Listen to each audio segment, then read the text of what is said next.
Hi friends, मैं आकांक्षा शर्मा जी की वित्ताकांक्षा में आपका स्वागत करती हूँ। मध्य प्रदेश महिला सुपरवाइज़र का आज हम प्रैक्टिस सेट करने वाले हैं। इसका एक प्रैक्टिस सेट में करवा चुकी हूँ और ये इसका दूसरा प्रैक्टिस सेट है। बहुत ही इंपॉर्टेंट ये क्वेश्चन है। थ्योरी क्लासेस भी मेरे चैनल पर आती है और ये प्रैक्टिस सेट आ रहे हैं। प्रैक्टिस सेट एक हो चुका है और ये दूसरा प्रैक्टिस सेट है।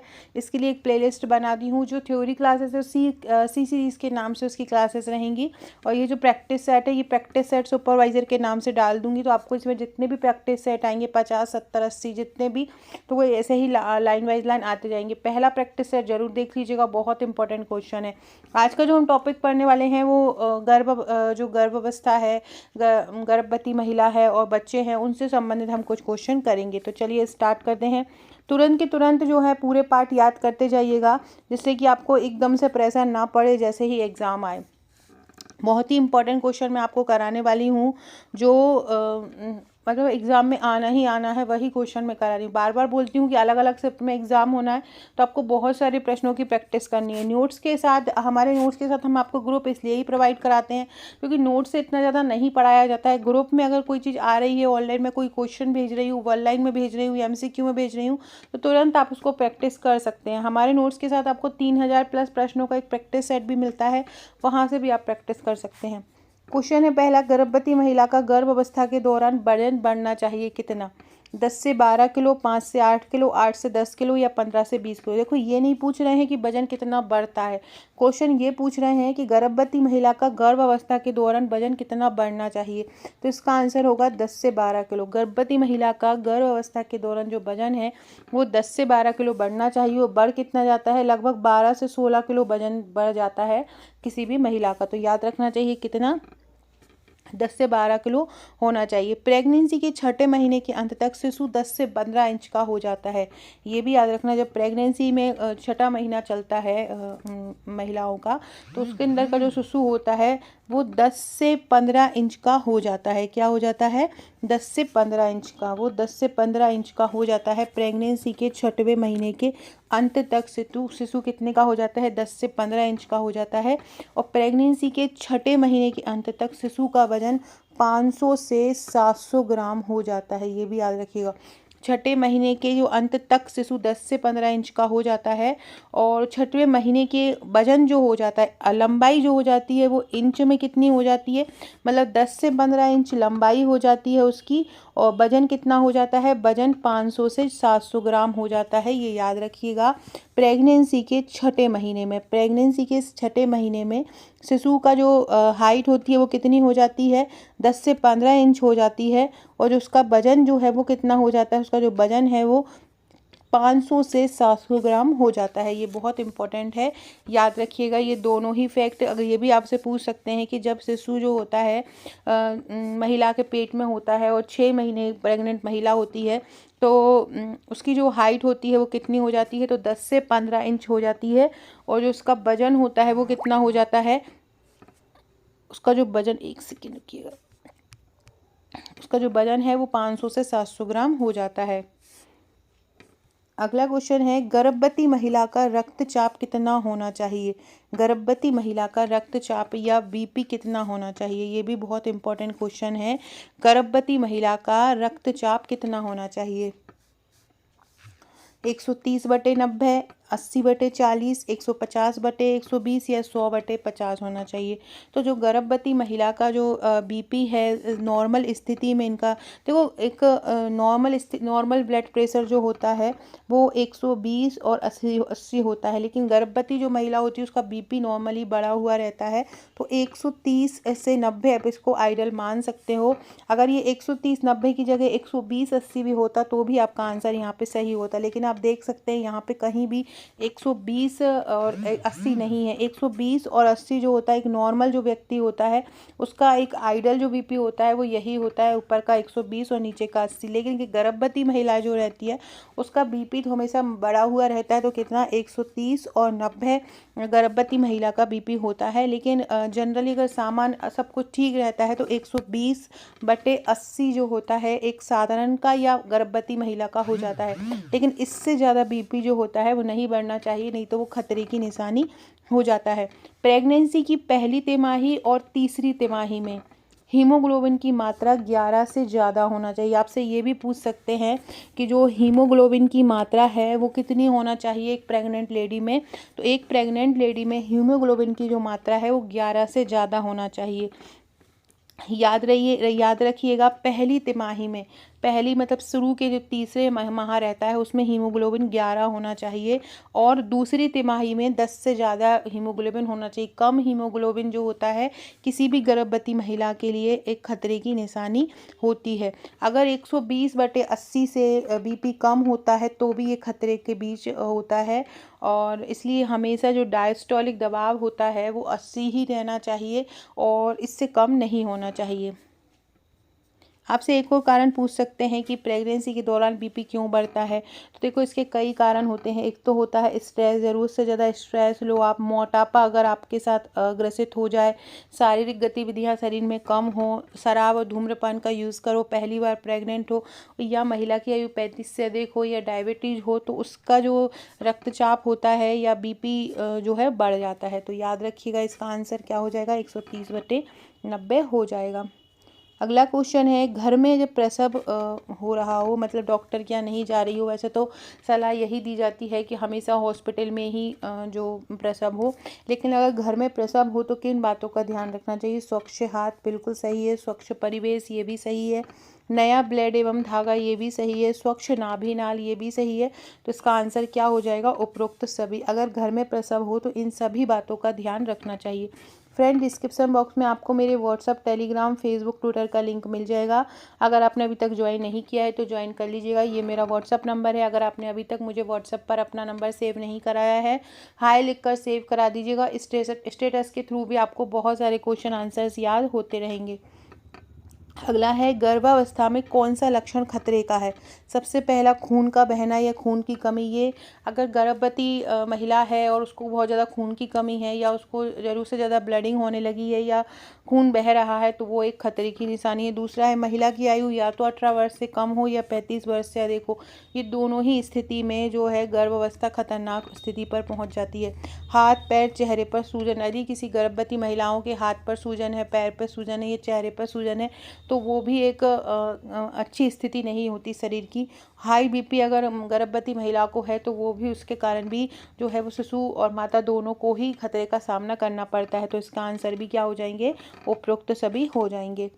अगला है, प्रसव में खतरे का लक्षण क्या होता है। प्रसव मतलब जैसे ही बच्चा होने वाला होता है, 9 मंथ या जिस भी मंथ में बच्चे होने वाला होता है, उसमें उस समय जो स्थितियां बनती हैं वो खतरे का लक्षण है। जैसे कि पहला है, 12 घंटे से अधिक प्रसव पीड़ा। प्रसव हो नहीं रहा है और दर्द ज़रूर से ज़्यादा महिला को हो रहा है तो वो खतरनाक स्थिति बनती है। दूसरा है, यदि अधिक खून बह जाए तो वो खतरनाक स्थिति होती है। प्रसव पीड़ा के बिना ही पानी का थैला फट जाना, ये भी एक खतरनाक स्थिति है। प्रसव के 1 माह पूर्व से तेज बुखार आना, ये भी एक स्थिति है। और शिशु का हाथ या पैर पहले से ही बाहर अगर निकल गया है बिना किसी डॉक्टर की हेल्प से, तो ये भी एक खतरनाक स्थिति है। तो ये सभी, इसमें से कोई भी आपसे पूछे, कोई भी ऑप्शन दे दे, तो ये सभी प्रसव में खतरे के लक्षण हैं, तो ये याद रखिएगा। अगला है, ये तो हमने पूछा कि ये प्रसव के पहले खतरे के लक्षण है। अब अगर क्वेश्चन आपसे पूछें कि प्रसव के उपरांत खतरे के लक्षण क्या है, जैसे कि प्रसव हो गया है, बच्चा हो गया है, उसके बाद महिला के साथ बहुत ज़्यादा खून बह रहा है तो ये खतरे की निशानी है। पेशाब में कष्ट हो रहा है तो ये खतरे की निशानी है। पेट में दर्द हो रहा है या ठंड लगकर तेज बुखार आ रहा है, तो ये सभी कारण हैं प्रसव के उपरांत जो महिला की स्थिति को खराब करते हैं और जानलेवा भी हो सकते हैं। अगला क्वेश्चन है, फ्रेंड्स, अगला क्वेश्चन करने से पहले ये हमारे महिला सुपरवाइज़र के नोट्स हैं। इस बहुत ही इजी लैंग्वेज में नोट्स को तैयार किया गया है। 7 बुकलेट मिलती हैं, टॉपिक वाइज ये टोटल बुकलेट है। इसमें 5 booklet total wise topic wise मिलती हैं, एक प्रैक्टिस सेट मिलता है और एक 1 लाइनर बुकलेट मिलती है। बहुत ही ईजी लैंग्वेज में कवर किया गया है, आपको पढ़कर बहुत अच्छा लगेगा। और इसके साथ हम आपको एक व्हाट्सएप का ग्रुप देते हैं। उस ग्रुप में आपको हमारे पूरे वीडियोज़ की PDF दी जाती है। रोज़ अलग अलग प्रकार के महत्वपूर्ण क्वेश्चन कराए जाते हैं, महत्वपूर्ण टॉपिक कराए जाते हैं, शिशु से संबंधित, बच्चे से संबंधित, गर्भवती महिलाओं से संबंधित छोटी से छोटी जानकारी क्या पूछा जा सकता है वो हम वहाँ पे कराते हैं। वहाँ पे हम लोग सलाह देते हैं कि जिन लोगों ने भी हमारे नोट्स लिया है वो एक रजिस्टर बना लें। वो एक ग्रुप उनको मिलता है, उस ग्रुप में हम जो देते जाएँ वो रजिस्टर पर नोट करते जाएँ और तुरंत याद करते जाएँ। उससे आपकी बहुत सारे प्रश्नों की तैयारी हो जाएगी। क्या एक्चुअली में हम हो या कोई भी हो, मार्केट में कितनी भी बुक आप अवेलेबल हो आगे भी होंगी, तो आप अगर सोचें कि एक बुकलेट से या दो बुकलेट आपने अलग अलग राइटर की खरीद ली तो आपका काम हो जाएगा, ऐसा नहीं है। बुक में हर चीज़ को समेटना इम्पॉसिबल है, किसी का भी, मेरा नहीं किसी का भी। इसके लिए इसी के कारण मैं आपको ग्रुप प्रोवाइड करवाती हूँ। उस ग्रुप में डेली आपको इतने सारे प्रश्नों की प्रैक्टिस होगी, कोई भी बुक आपको वो जो नहीं दे पाएगी जो मैं वहाँ आपको तैयारी करवाऊँगी। बेस आपका हमारे पूरे नोट्स से कवर हो जाएगा। नोट्स में हर टॉपिक कवर है, चाहे बाल विकास की अवस्थाएं हो, चाहे गर्भवती महिला की स्थिति हो, चाहे अधिनियम हो, चाहे रोग हो, चाहे स्वास्थ्य हो, चाहे योजनाएं हो। योजना भी हमने 500 से अधिक योजनाएं हमने कवर करी हैं। और ये 7 बुकलेट आप देख रहे हैं, ये 7 बुकलेट आपको दी जाती हैं। इसका चार्ज जो है वो 1399 है प्लस 100 रुपीज़ इसमें आपका कोरियर चार्ज है, टोटल 1499 है। भारत में कहीं भी रहते हो आप हमारे नोट्स मंगवा सकते हो। 7 से 10 वर्किंग डेज़ में ये आपके पास पहुंच जाते हैं और पेमेंट करने के तुरंत बाद हम आपको ग्रुप से जोड़ लेते हैं। तो आज ही अपने नोट्स बुक कीजिए, क्योंकि अगर आप सोचेंगे कि एक बारी फॉर्म भरना है तो फॉर्म तो मार्च अप्रैल में आ ही जाएगा, क्योंकि आपका सितंबर में एग्ज़ाम है, ये 100% कन्फर्म है। तो जैसे अगर आप टाइम निकालोगे तो आप गवाओगे, तो आप जो हम ग्रुप में तैयारी करा रहे हैं वो उससे आप वंचित रह जाओगे। वहाँ मैं आपको मैथ्स के भी क्वेश्चन कराऊंगी, चाहे ये टॉपिक योजना वाला क्वेश्चन टॉपिक हो, चाहे पोषण वाला हो, हर टॉपिक मैं आपको वहाँ पे कराऊंगी। तो आप इनको ज़रूर से परचेस करके अपनी ग्रुप में तैयारी स्टार्ट कर दीजिए। अगर आप एक हाउसवाइफ हैं, टाइम नहीं मिलता है, तो भी आपकी बहुत शानदार तैयारी हो जाएगी। रोज़ रोज़ अगर आप कोई चीज़ देखेंगी, रोज़ रोज़ वही टॉपिक को रिवाइज़ करेंगी, तो आपकी बहुत शानदार तैयारी हो जाएगी। किसी भी एग्ज़ाम के कंपैरिजन में ये वाला जो एग्ज़ाम है महिलाओं के लिए बहुत बेटर है, क्योंकि इसमें कॉम्पिटिशन केवल महिलाओं का ही रहता है, जो मेल इसमें पार्टिसिपेट नहीं करते हैं। तो अपनी तैयारी को बेटर कर लीजिए। नोट्स के साथ एक वन लाइनर बुकलेट भी मिलती, कभी आप फ्री टाइम में रहे, पढ़ने में मन नहीं हुआ, तो आप हमारी वन लाइनर बुकलेट उठा के भी पढ़ सकते हैं, उसमें से भी आपके बहुत सारे क्वेश्चन तैयार हो जाएंगे। तो चलते हैं अब हम अगले क्वेश्चन पे। अगला क्वेश्चन है, जन्म के समय सामान्य शिशु का वजन कितना होना चाहिए? जन्म के समय जो बच्चा होता है, सामान्य शिशु का मतलब जो अच्छा नॉर्मल स्थिति में हुआ होता है, उसका वजन कितना होता है? तो क्या है, जन्म के समय एक सामान्य शिशु का वजन कितना होना चाहिए? 2.5 किलो से अधिक, कम से कम 2 किलो, कम से कम 1.5 किलो, या ये 1.5 किलो है कम, और 2.5 किलो से कम। तो जन्म के समय जो सामान्य शिशु का वजन है वो 2.5 किलो से अधिक होना चाहिए। एक आइडियल अगर वेट देखें जन्म के समय शिशु का, तो 2.8 किलो से 3.2 किलो का जो बच्चा होता है वो एक अच्छा बच्चा, हेल्दी बच्चा कहलाता है। ये मेल की बात है, मतलब मेल में जो वजन होना चाहिए वो 2.8 से 3.2 किलो तक का अगर होता है कोई बच्चा और वो लड़का है तो इतना वजन होना चाहिए, और अगर वो लड़की है तो उसका वजन 2.7 से 3.1 किलो होना चाहिए। मतलब ये एक पॉइंट का अंतर होता है। जो नवजात शिशु की बात अगर हम कर रहे हैं कि 2.8 से 3.21 किलो का क्या होना चाहिए, इसका मेल का होना चाहिए, जो लड़का होगा उसका होना चाहिए, और जो फीमेल होता है उसका कितना होना चाहिए, उसका 2.7 से 3.1 किलो वजन होना चाहिए। तो यहाँ पे ऑप्शन में क्या दे रहे हैं, एक सामान्य शिशु का वजन कितना होना चाहिए, तो इसका आंसर हो जाएगा 2.5 किलो से अधिक होना चाहिए बच्चे का। अगर आपसे डैश में पूछें इतने से इतने किलो, तो ये इसका आंसर ऐसा भी आ सकता है 2.5 से 3.5 किलो, मतलब इनके बीच में होना चाहिए। 2.5 से 3.5 किलो भी इसका आंसर हो जाएगा। ये तो 2.5 किलो से अधिक एक डिजिट में पूछा है, अगर आपको इतने से इतने तक में पूछें तो इसका आंसर हो जाएगा 2.5 किलो से 3.5 किलो वजन होना चाहिए। तो ये याद रखिएगा। और गर्भ में 9 महीने का वजन कितना होना चाहिए, तो भी आपका यही वजन आ जाएगा। अगला है 6 माह की आयु तक, बहुत इंपॉर्टेंट क्वेश्चन है।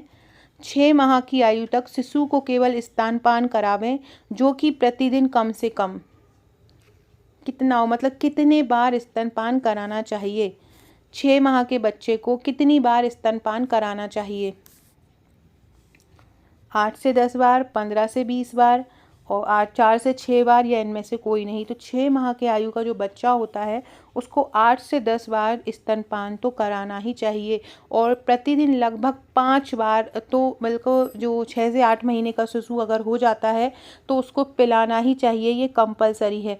इनमें जो 2 से 3 बार दूध पिलाते समय अगर बच्चा 6 माह से ऊपर का हो जाता है तो कुछ उसे ठोस आहार भी दे देना चाहिए। तो याद रखना, 6 माह की आयु तक 6 माह की आयु तक की अगर बात की जाए तो कितना देना चाहिए, 8 से 10 बार देना चाहिए। और 6 माह से अगर ऊपर हो जाता है तो उसको 5 से 6 बार देना चाहिए। 1 से 3 महीने की बात की जाए, अगर 1 से 3 महीने के बच्चों को कितना देना चाहिए, तो 1 से 3 महीने के ज़्यादातर बच्चों को दिन में 7 से 9 बार दूध पिलाना पड़ता है। और 3 से 6 महीने का जो बच्चा होता है उसको 6 से 8 बार दूध पिलाना होता है। और 6 महीने होने के बाद मतलब बच्चों को फिर वो उसकी देने की संख्या जो है कम हो जाती है, और वो कितना हो जाता है, 5 से 6 बार हो जाता है। अगर बच्चा 6 माह से अगर ऊपर में हो जाता है तो उसका जो देने की दूध पिलाने की जो टाइम है उसको कम कर दिया जाता है। और 6 महीने तक का अगर शिशु है तो उसको कितना दिया जाता है, उसको 8 से 10 बार दिया जाता है। ये फैक्ट याद रखिएगा।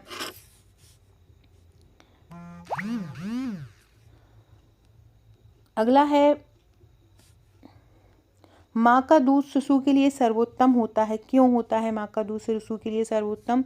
आवश्यक पोषक तत्व पर्याप्त मात्रा में उपलब्ध होते हैं, बिल्कुल सही है। माँ का दूध जो होता है वो किसी भी कीटाणु रहित होता है, तो कीटाणु रहित होता है, वो सुरक्षित होता है। माँ के दूध में बच्चे के लिए आवश्यक जो तापमान की ज़रूरत होती है वो होता है। माँ का दूध पचने में आसान होता है, उपरोक्त सभी, तो ये सभी ही इसके आंसर सही हो जाएंगे। माँ का दूध पोषक तत्व से युक्त होता है, टेम्परेचर भी उसका सही होता है, पचने में भी आसान होता है और ये सुरक्षित होता है। तो ये सभी इसके आंसर हो जाएंगे। ये ऊपर वाला जो क्वेश्चन है वो ज़रूर याद रखिएगा। 6 माह तक का है बच्चा तो 8 से 10 बार स्तनपान कराएं, और 6 से अगर ज़्यादा है तो 5 से 6 बार स्तनपान कराएं। तो ये इंपॉर्टेंट क्वेश्चन है, इस टाइप के क्वेश्चन पूछे जाते हैं। अगला क्वेश्चन है, कोलेस्ट्रॉम क्या है? बच्चे के जन्म के बाद 3 दिन तक माता के स्तन से आने वाला पीला गाढ़ा दूध को कोलेस्ट्रॉम बोलते हैं। कोलेस्ट्रॉम एक बीमारी है, कोलेस्ट्रॉम एक परजीवी का नाम है या कोई नहीं? तो ये पहला वाला इसका ऑप्शन सही हो जाएगा। बच्चे के जन्म के बाद 3 दिन तक माता जो बच्चे को दूध पिलाती है तो एक अलग गाढ़ा दूध बनता है पीले कलर का, उसी को ही कोलेस्ट्रॉम कहा जाता है। बहुत इंपॉर्टेंट है ये। कोलेस्ट्रॉम किसे कहा जाता है? बच्चे के जन्म के 3 दिन तक जो माता दूध पिलाती है उसी को कोलेस्ट्रॉम कहते हैं। अगला है, प्रसव के 1 घंटे के भीतर अथवा जितनी जल्दी संभव हो बच्चे को स्तनपान करावे, क्योंकि कोलेस्ट्रॉम पिलाने से बच्चों में प्रतिरोध क्षमता बढ़ती है, बिल्कुल सही है। इस दूध में प्रोटीन, विटामिन ए, सी पर्याप्त मात्रा में होता है, ये भी सही है। संक्रामक रोगों से रक्षा करता है सभी, तो ये सभी ही इसके आंसर हो जाएंगे। ये जो कोलेस्ट्रॉम होता है ये सभी प्रकार से बच्चों के लिए फ़ायदेमंद होता है। फ्रेंड, डिस्क्रिप्शन बॉक्स में आपको मेरे व्हाट्सअप, टेलीग्राम, फेसबुक, ट्विटर का लिंक मिल जाएगा, ज्वाइन कर लीजिएगा। ये मेरा नंबर है, यहाँ पे अपना नंबर सेव करा दीजिएगा। अगर आपने मुझे अभी तक इंस्टा पर फॉलो नहीं किया है तो आकांक्षा 1957 के नाम से आप मुझे इंस्टा पर भी फॉलो कर सकते हैं। आपको हाय लिखकर वहाँ पर भेजना है। अगला क्वेश्चन है, 6 माह से कम आयु के शिशु को किस अवस्था में स्तनपान के स्थान पर ऊपरी आहार देने की सलाह दी जाती है? वैसे तो 6 माह तक के बच्चों को ऊपरी आहार का मना किया जाता है और उसको लिक्विड ही मतलब दूध ही पिलाने की सलाह दी जाती है, वो भी माँ का दूध। लेकिन क्या स्थिति बनती है कि बच्चे को बोल दिया जाता है कि ऊपर का दूध पिला दिया जाए? शिशु के माँ की अगर मृत्यु हो जाए, बिल्कुल सही है। माँ किसी बीमारी से ग्रसित हो जाए और वो दूध ना पिला पाए तो उस स्थिति में बच्चे को दूध ऊपर से पिलाया जाता है। असफल स्तनपान नहीं करा पा रही हूँ, तो ये सभी ऐसे कारण हैं जिसमें अगर बच्चे को 6 माह से कम का है और माँ इन ये सभी कारणों से ग्रसित है तो उसको ऊपरी दूध की सलाह दी जाती है। अगला क्वेश्चन है, असफल स्तनपान की स्थिति में 6 माह की आयु के शिशु को ऊपरी आहार के रूप में क्या दिया जाना चाहिए? गाय का दूध, दाल का पानी, भैंस का दूध या उपरोक्त में से कोई नहीं? तो असफल अगर स्तनपान की स्थिति है तो 6 माह की आयु में शिशु को ऊपरी आहार के रूप में गाय का दूध देना चाहिए। किसका? गाय का दूध देना चाहिए। सो फ्रेंड्स, ये थे हमारे आज के प्रैक्टिस क्वेश्चन। ऐसे ही बहुत सारे प्रश्नों की प्रैक्टिस मैं आपको कराऊंगी। अलग अलग प्रैक्टिस सेट रहेंगे, आपको उनको करना है। इसकी PDF मैं आपको ग्रुप में प्रोवाइड करा दूंगी हमारे सुपरवाइज़र के। तो जिन्होंने लिए होंगे नोट्स वो इनको प्रैक्टिस कर लीजिएगा, और जो लेना चाहते हैं वो मुझे व्हाट्सअप कर दीजिए, तो वो अपना नोट जल्द से जल्द मंगाकर ग्रुप में अपनी तैयारी कीजिए। Okay friends, thank you.